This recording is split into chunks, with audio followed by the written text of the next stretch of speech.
بسم اللہ الرحمن الرحیم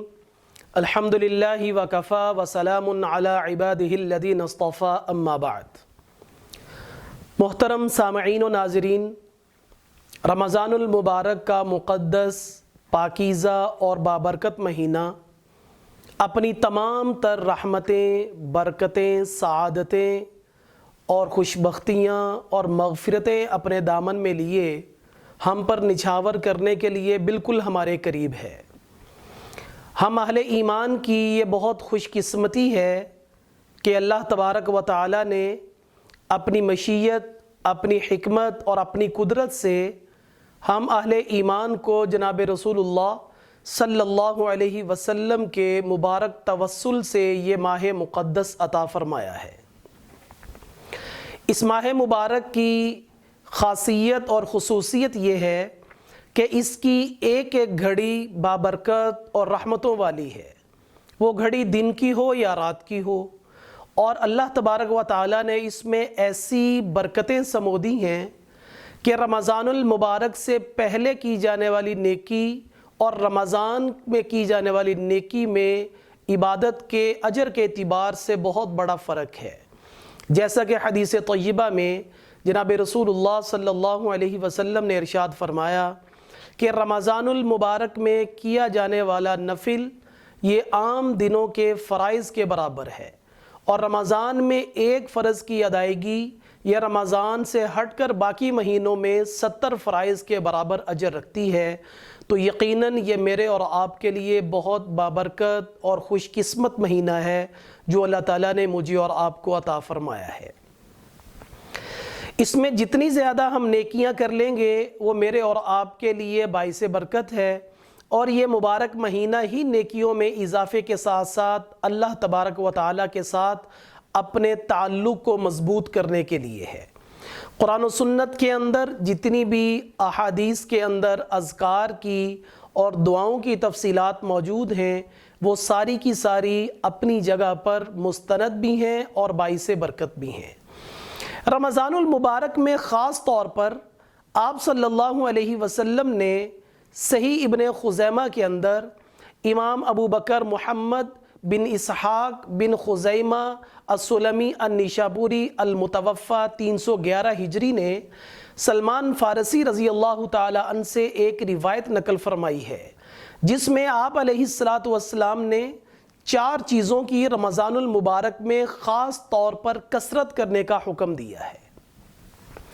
ان 4 چیزوں کے بارے میں آپ صلی اللہ علیہ وسلم نے فرمایا کہ 2 چیزیں تو ایسی ہیں جس سے تم اپنے اللہ کو راضی کر لو گے، ان چیزوں کی کثرت کی وجہ سے، ان اوراد کی کثرت کی وجہ سے اللہ تم سے راضی ہو جائے گا، اور 2 چیزیں ایسی ہیں جو تمہیں اس کے بغیر کوئی چھٹکارہ کاری نہیں ہے، تمہیں اپنے فائدے کے لیے وہ اللہ سے مانگنی ہی مانگنی ہے۔ پہلی چیز جس کو آپ صلی اللہ علیہ وسلم نے کثرت کا حکم دیا وہ کلمہ طیبہ ہے، لا الہ الا اللہ محمد الرسول اللہ،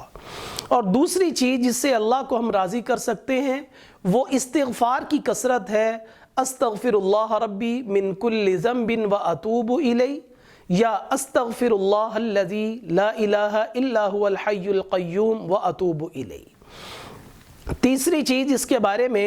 آپ علیہ السلام نے ارشاد فرمایا کہ تمہیں اس کے بغیر کوئی چھٹکارا نہیں ہے، مطلب تمہارے بہت فائدے کی ہے اور تمہیں مانگنی ہی مانگنی ہے، وہ یہ ہے کہ تم اللہ سے جنت کا سوال کرو، اللہ سے اس کی جنت مانگو جو رمضان المبارک میں اہل ایمان کے لیے سجائی جاتی ہے۔ اور چوتھی چیز جس کی کثرت کا حکم دیا اور وہ میرے اور آپ کے لیے اس کو مانگے بغیر اللہ سے ہمارا گزارا ہی نہیں ہے، وہ یہ ہے کہ تم دوزخ سے اللہ کی پناہ مانگو۔ تو 4 چیزوں کی کثرت کا گویا کہ آپ صلی اللہ علیہ وسلم نے خاص طور پر حکم دے دیا اس مبارک مہینہ میں۔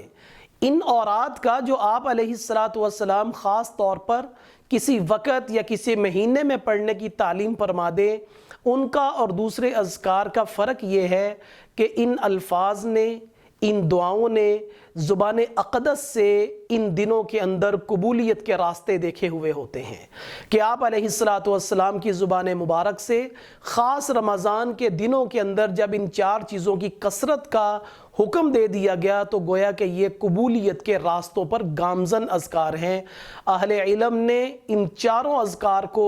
ایک دعا کی شکل میں سمو دیا ہے، وہ میں 2 مرتبہ دہرا بھی دوں گا تاکہ اگر کسی بہن بھائی نے اس کو یاد کرنا ہو تو وہ آسانی بھی ہو جائے۔ اہل علم نے ان چاروں اذکار کو یوں اکٹھا فرمایا ہے: لا الہ الا اللہ، استغفر اللہ واسألک الجنۃ ونعوذ بک من النار۔ لا الہ الا اللہ، استغفر اللہ واسألک الجنۃ ونعوذ بک من النار۔ اس کے اندر چاروں اذکار جس کا آپ علیہ السلام نے رمضان میں کثرت کرنے سے پڑھنے کا حکم دیا ہے وہ جمع کر دیا ہے۔ اللہ تبارک و تعالی مجھے اور آپ کو ان اذکار کو یاد کر کے خود عمل کرنے کی اور دوسروں کو پہنچانے کی توفیق عطا فرمائے۔ وآخر دعوانا ان الحمد للہ رب العالمین۔